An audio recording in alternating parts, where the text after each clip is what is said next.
नमस्कार दोस्तों, स्वागत है हमारी वीडियो में। आज हम बात करने वाले हैं परिवहन। हाई स्कूल का मोस्ट इम्पॉर्टेंट चैप्टर है और ये साइंस का तीसरा चैप्टर है और इससे पहले कुछ वीडियो बना चुके हैं। जो जिस भाई या बहन ने अभी तक नहीं देखा है पहले उसको देख लें और फिर इसको देखें, क्योंकि बेसिक पहले बता चुके हैं और ये वाला बाद में देखें, क्योंकि जब बेसिक ही देखोगे तब ये बाद वाला समझ में आने वाला है और इससे बहुत सारे क्वेश्चन भी पूछे जाते हैं। इसलिए हम इसको विस्तार पूर्वक पढ़ाने वाले हैं और आप लोग शुरू से आखिरी तक बने रहें इस वीडियो में, जो आप लोगों को पूरा समझ में आ सके। तो स्टार्ट करते हैं। परिवहन क्या होता है? परिवहन एक चीज़ को एक स्थान से दूसरे स्थान तक ले जाने की क्रिया को ही परिवहन कहते हैं। और बात करते हैं परिवहन होता क्या है, इसको आप डेफिनेशन के हिसाब से समझते हैं। परिवहन हमने बता दिया है कि एक स्थान से दूसरे स्थान तक ले जाना, ये क्रिया क्या होती है? परिवहन कहलाती है। डेफिनेशन के हिसाब से हम समझते हैं परिवहन। जीव विज्ञान मतलब बायोलॉजी, जीव विज्ञान मतलब बायोलॉजी में परिवहन का अर्थ क्या होता है? जीवों के शरीर में पदार्थों के स्थानांतरण को क्या कहते हैं? परिवहन मतलब इस प्रक्रिया को या इसको क्या कहते हैं? परिवहन कहा जाता है। यह प्रक्रिया जीवों के शरीर में आवश्यक पदार्थों को एक स्थान से दूसरे स्थान तक ले जाता है या पहुंचाने की क्रिया को या पहुंचाने में मदद करता है। ये क्या कहलाता है? परिवहन कहलाता है। कहाँ? यहाँ से जीवों के शरीर में, मतलब सजीव जो होते हैं हम लोगों के शरीर के स्थानांतरण की प्रक्रिया, जो हम लोग प्रक्रिया करते रहते हैं, मतलब अंदर प्रक्रिया होती रहती है प्रक्रिया। और यह जीवों के शरीर में आवश्यक पदार्थ, मतलब महत्वपूर्ण पदार्थ होते हैं एक स्थान से दूसरे स्थान तक ले जाने की प्रक्रिया में मदद करता है या पहुंचाता है। इस चीज़ को हम क्या कहते हैं? परिवहन कहते हैं। परिवहन के लिए उदाहरण क्या हैं? परिवहन के उदाहरण कुछ देखते हैं। परिवहन समझ में आ गया होगा। इसको डायग्राम के हिसाब से अगर देखा जाए, मतलब कोई चीज़ यहाँ रखी है और यहाँ तक लाने में जो मदद करता है या यहाँ तक पहुँचने की क्रिया को हम क्या कहते हैं? परिवहन कहते हैं। परिवहन कहते हैं। इतना क्लियर हो गया होगा। नेक्स्ट इसके उदाहरण हम देखते हैं। इसके उदाहरण देखें तो उदाहरण रक्त परिवहन प्रणाली। ये रक्त परिवहन प्रणाली में ऑक्सीजन और पोषक तत्वों को शरीर के विभिन्न अंगों तक पहुंचाने की क्रिया होती है। जो हमारे पोषक तत्व या महत्वपूर्ण तत्व होते हैं विभिन्न अंगों तक पहुंचाने की क्रिया होती है। नेक्स्ट हमारा क्या रहता है? लसिका परिवहन। क्या होता है? लसिका परिवहन प्रणाली क्या होती है? में प्रतिरक्षा कोशिकाओं और पोषक तत्वों को शरीर के विभिन्न अंगों तक पहुंचाती है या पहुंचाने का कार्य करती है। जो लसिका होती है ये हमारे जो अंदर पोषक तत्व होते हैं और कोशिकाओं में जो कोशिकाओं तक पोषक तत्व पहुंचाने की क्रिया होती है, वो कौन करता है? लसिका विभिन्न अंगों तक पहुंचाने की क्रिया होती है, मतलब पहुंचाने का कार्य करती है। नेक्स्ट हमारा अगर ये क्या होता है? इस प्रकार जीव विज्ञान में परिवहन एक महत्वपूर्ण प्रक्रिया है। अगर परिवहन हमारे शरीर में नहीं होगा तो कुछ मतलब जब परिवहन मतलब हमारे शरीर के कोशिकाओं तक पोषक तत्व नहीं पहुंचेंगे तो हम लोग कैसे चल सकते हैं या कोई भी कार्य कर सकते हैं? नहीं कर सकते हैं। परिवहन हमारे शरीर के अंदर होना बहुत ही ज़रूरी है, तब तो हम कुछ कार्य कर सकते हैं। यही क्या है? महत्वपूर्ण प्रक्रिया है जो जीवों के शरीर में पदार्थों के स्थानांतरण में मदद करती है। पदार्थ जो होते हैं इसका स्थानांतरण करने में मदद करती है। नेक्स्ट हमारा पॉइंट क्या रहेगा? परिसंचरण। परिवहन में ही होता है परिसंचरण, ठीक है। अब ये हम समझते हैं परिसंचरण क्या होता है। तो परिसंचरण की डिफिनेशन क्या है? परिसंचरण परिवहन तंत्र में ही क्या है? परिसंचरण तंत्र, ठीक है। सर्कुलेटरी सिस्टम जीव विज्ञान में एक महत्वपूर्ण प्रणाली है जो जीवों के शरीर में पदार्थों के स्थानांतरण में मदद करती है। यह एक प्रणाली जीवों के शरीर में आवश्यक पदार्थों को एक स्थान से दूसरे स्थान तक पहुंचाने में मदद करती है। क्या?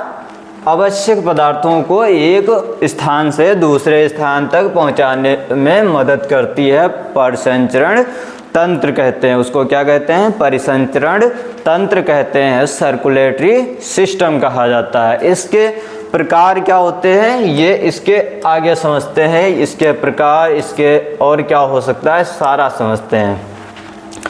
परिसंचरण तंत्र के मुख्य घटक कौन होते हैं? परिसंचरण तंत्र के मुख्य घटक कौन कौन से होते हैं? तो हमने 2 मुख्य घटक लिखे हैं, वो निम्न प्रकार हैं। जैसे पहला क्या है? रक्त परिवहन प्रणाली। रक्त परिवहन प्रणाली ये क्या, इसका कार्य क्या होता है? इसका कार्य क्या है? यह प्रणाली रक्त के माध्यम से ऑक्सीजन, रक्त में जो ऑक्सीजन होती है उसको, और क्या होता है? पोषक तत्व और हार्मोन्स को शरीर के विभिन्न अंगों तक पहुंचाने का कार्य करती है। कौन करता है? रक्त परिवहन प्रणाली। रक्त परिवहन मतलब रक्त को परिवहन मतलब वाहन में बैठाना। रक्त को परिवहन करना, एक स्थान से दूसरे स्थान तक भेजना, ये कौन करता है? रक्त परिवहन प्रणाली, ठीक है। नेक्स्ट हमारा क्या है? लसिका परिवहन प्रणाली। ये क्या कार्य करती है इसका देखते हैं।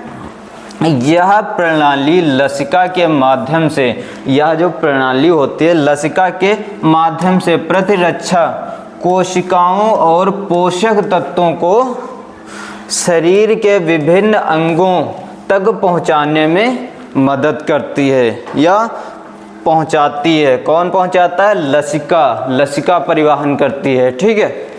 इतना समझ में आ गया होगा। अगर किसी को कोई डाउट हो या कुछ पूछना हो तो कमेंट सेक्शन में पूछ सकता है, और वीडियो अच्छी लगे तो लाइक भी करना, ठीक है। नेक्स्ट हमारा क्या रहने वाला है इसके आगे?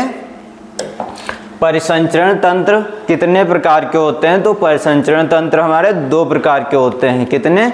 2 प्रकार के होते हैं। कौन कौन से होते हैं? पहला होता है खुला परिसंचरण तंत्र। खुला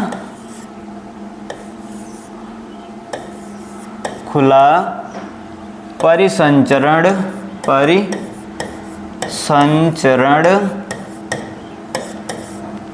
तंत्र। खुला परिसंचरण तंत्र ये पहला इसका भाग होता है। और दूसरा क्या होता है? परिसंचरण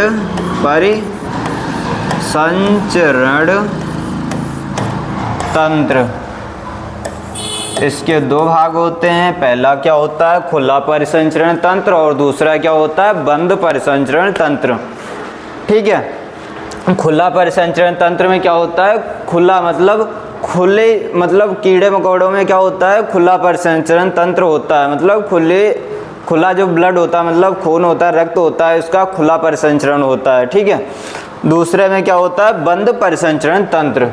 नेक्स्ट हमारा क्या है इसका, इसमें जैसे ये स्टार फिश होती है, ठीक है, इसका यहाँ से यहाँ पर थोड़ा था, ठीक है, ये वाला जो है रक्त परिवहन प्रणाली, इसका डायग्राम परिवहन प्रणाली होती है। इसमें क्या होती है, जल परिवहन प्रणाली होती है। इसमें जो जल का परिवहन करवाना होता है वो कौन करता है, जल परिवहन प्रणाली। इसमें जो जल होता है यहाँ से वहाँ तक परिवहन करने का कार्य कौन करता है, जल परिवहन प्रणाली, ठीक है।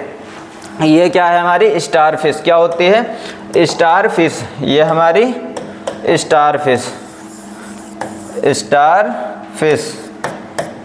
और वो हमारा क्या होता है, ये हाइड्रा, क्या है हाइड्रा में क्या होता है, जल परिवहन प्रणाली होती है। इसमें भी क्या होता है, जल जो होता है एक जगह से दूसरी जगह कौन ले जाता है, तो ये जो ले जाता है उसको हम क्या कहते हैं, जल परिवहन प्रणाली, ठीक है। नेक्स्ट हमारा क्या रहेगा,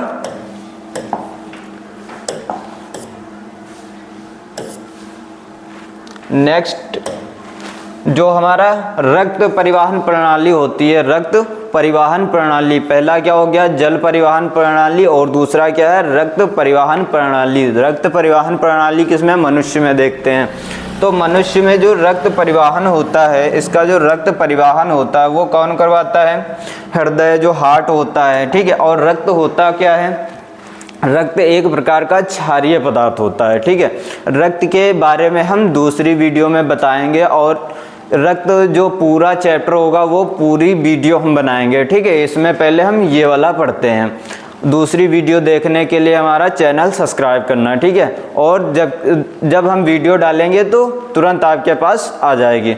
इसमें पढ़ते हैं रक्त परिवहन। रक्त का परिवहन कौन करता है, यहाँ से जैसे हमारा रक्त होता है, ठीक है, सभी अंगों तक पहुंचाने का कार्य कौन करता है। पहले तो हमारा जो हार्ट होता है ये क्या करता है, पंप करने का कार्य करता है। तो यहाँ से जब पंप होता है, अच्छा जो शुद्ध रक्त होता है वो कहाँ जाता है, सारी कोशिकाओं में, मतलब ये सारा कहाँ जाता है, सारी कोशिकाओं में चला जाता है। और जो बेकार का होता है वो फिर से फिल्टर होता है, क्या होता है, फिर से वो फिल्टर होता है, फिर से वहीं जाता है, ठीक है। तो ये क्या होता है, रक्त परिवहन होता है, सभी जगह में ये फैला होता है। रक्त हमारा सारे शरीर में, सारी कोशिकाओं में पहुंचता है, ठीक है। ये क्या हो गया, रक्त परिवहन प्रणाली, ठीक है। नेक्स्ट हम बात करते हैं अब वाष्पोत्सर्जन। वाष्पोत्सर्जन किसे कहते हैं, वाष्पोत्सर्जन किसे कहा जाता है, तो वाष्पोत्सर्जन हमारा जो होता है ये पदार्थों में होता है, सॉरी पदार्थों नहीं, पेड़ पौधों में होता है। किसमें, पेड़ पौधों में होता है वाष्पोत्सर्जन। जैसे कोई पौधा हो, ठीक है, जैसे ये हमारा पौधा है, ठीक है,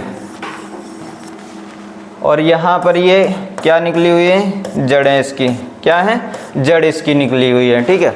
अब जो पौधे में पत्ती होती है उसमें क्या होते हैं, छोटे छोटे रंध्र होते हैं, क्या होते हैं, रंध्र। और रंध्र से क्या निकलता है, छोटी छोटी बूंदें, मतलब जैसे हमारे शरीर में छोटे छोटे क्या होते हैं, रंध्र होते हैं, जिससे हमारे क्या निकलता है, पसीना निकलता है। क्या निकलता है, पसीना निकलता है। हमारे जो शरीर में रंध्र होते हैं छोटे छोटे, उससे क्या निकलता है, पसीना निकलता है। ऐसे ही पेड़ पौधों में होता है।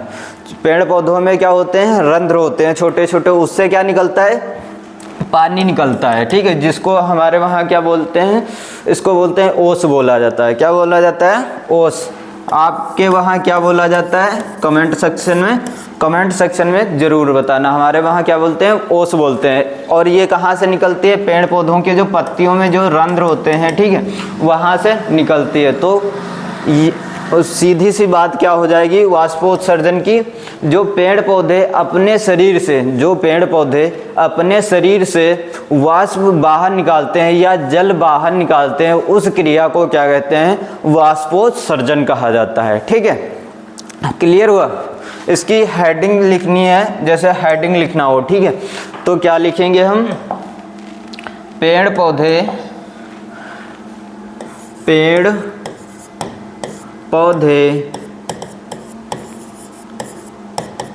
अपने शरीर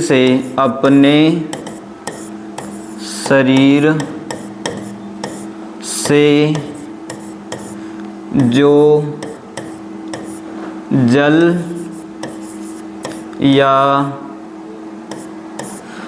या इसको ओस भी बोलते हैं, क्या ओस, जल बाहर निकालते हैं, इतना ही रखो, जल क्या निकालते हैं, जल निकालते हैं,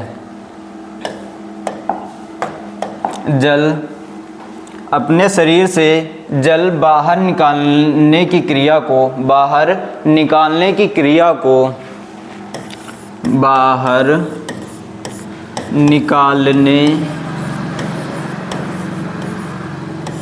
की क्रिया को,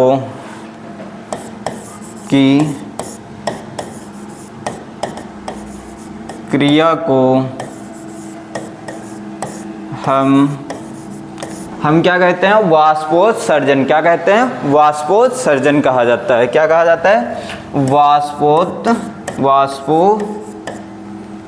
वाष्पोत्सर्जन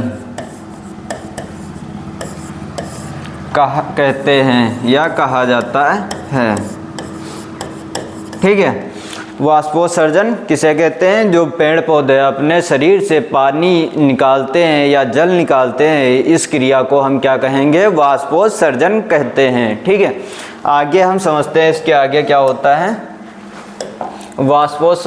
वाष्पोत्सर्जन समझ में आ गया होगा। नेक्स्ट हमारा क्या है, वाष्पोत्सर्जन के प्रकार। वाष्पोत्सर्जन किस किस चीज़ में होता है, तो पेड़ पौधों में देखते हैं। ठीक है, हम जानते हैं कि पेड़ पौधे, इसमें जीव कितने प्रकार के होते हैं, 2 प्रकार के। जीव कितने प्रकार के होते हैं, जीव 2 प्रकार के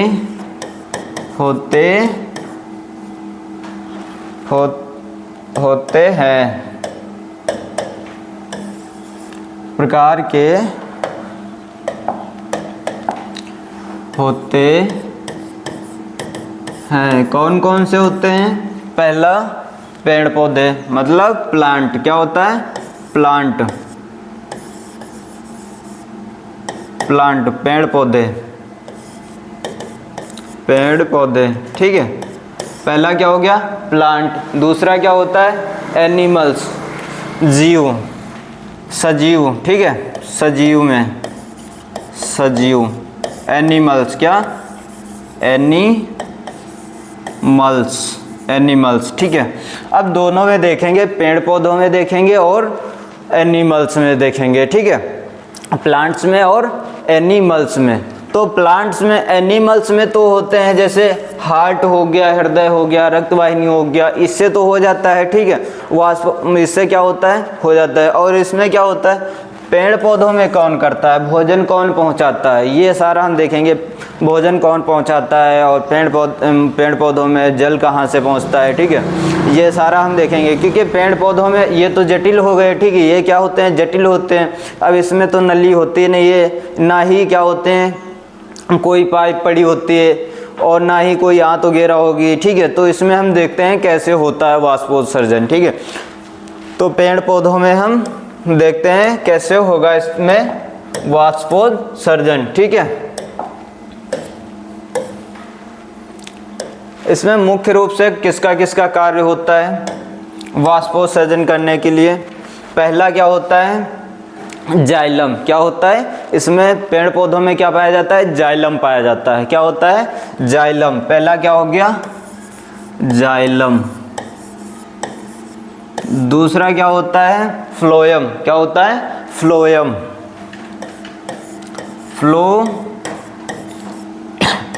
फ्लोएम। और तीसरा क्या होता है, वाष्पोत्सर्जन। तीसरा वाष्पोत्सर्जन, क्या हो जाएगा, वाष्पोत्सर्जन। वाष्पोत्सर्जन क्या होगा, वाष्पोत्सर्जन। अब ये होता कहाँ है, जाइलम। ये जाइलम फ्लोएम कहाँ होता है, पेड़ पौधों में। और ये पानी का जो पानी होता है, नीचे जल होता है, जैसे पेड़ होता है, वो नीचे से जो जल जड़ से जो पानी ले जाता है, तो ये कौन करता है? जाइलम और फ्लोएम। ये सब कार्य क्या करते हैं? जाइलम और फ्लोएम ही इसका कार्य, मतलब पानी को ऊपर ले जाना और पानी को पत्तियों में ले जाना, ये सब कार्य कौन करता है? जाइलम और फ्लोएम। ठीक है, इसके प्रकार भी पढ़ते हैं पौधों में। वाष्पो उत्सर्जन कैसे होता है? पेड़ पौधों में अब मेन रूप से समझते हैं वाष्पोत्सर्जन कैसे होता है। ठीक है, किसे कहते हैं या कैसे होता है? तो पेड़ पौधों में वाष्पोत्सर्जन कैसे होता है या किसे कहते हैं? यहाँ से पेड़ पौधों में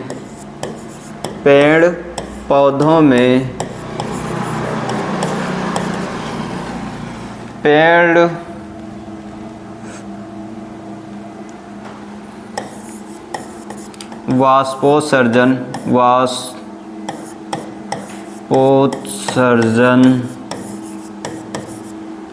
किसे कहते हैं? किसे कहते हैं? अब हम लोग समझेंगे पेड़ पौधों में वाष्पोत्सर्जन कहते किसको हैं। ठीक है, पेड़ पौधों द्वारा जल को वाष्प के रूप में, पेड़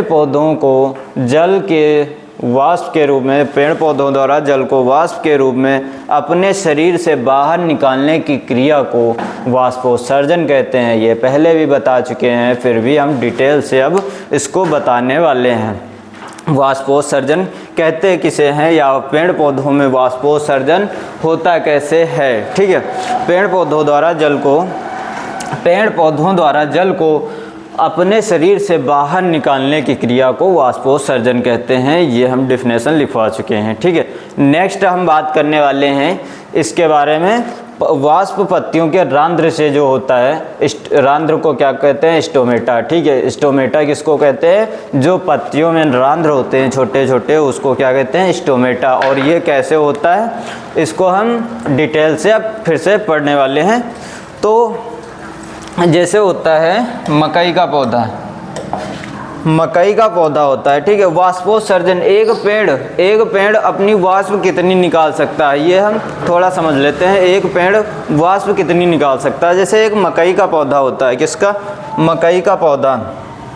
एक मकई का होता है, मकई का पौधा जो होता है, पहला हमारा पॉइंट रहने वाला है मकई का पौधा।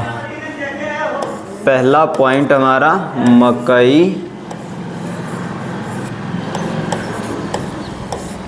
मकई का पौधा एक दिन में या प्रतिदिन में कितना? एक दिन में 3 से 4 लीटर, कितना? 3 से 4 लीटर वाष्प निकालता है। एक दिन में कितना? 3 से 4 लीटर वाष्प बाहर निकालता है। 3 से 4 लीटर वाष्प बाहर निकालता है। 3 से 4 लीटर एक दिन में वाष्प बाहर निकालता है।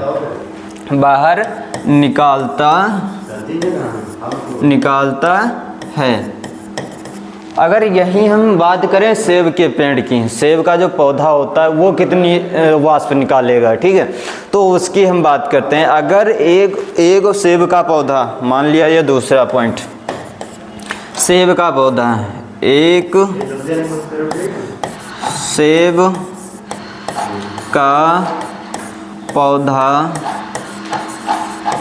सेब का जो पौधा होता है वो कितनी वाष्प निकालता है? तो ये कितनी निकालेगा? 10 से 20 लीटर। कितनी? 10 से 20 लीटर प्रतिदिन के हिसाब से देखेंगे तो ये 10 से 20 लीटर निकालता है पौधा। एक सेब का पौधा प्रतिदिन कितना निकालता है? 10 से 20 लीटर। कितना? 10 से 20 लीटर वाष्प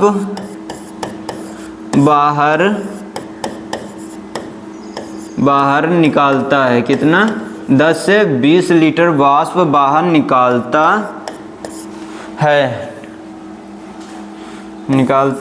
है, ठीक है।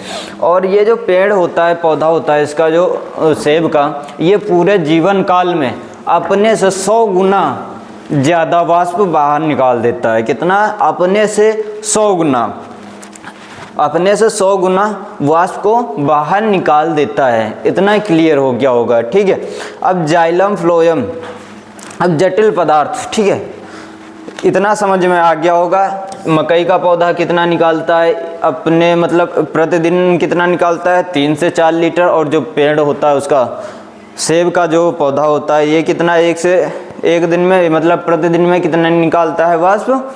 10 से 20 लीटर। और पूरे जीवन काल में कितनी निकाल देता है? 100 गुना वाष्प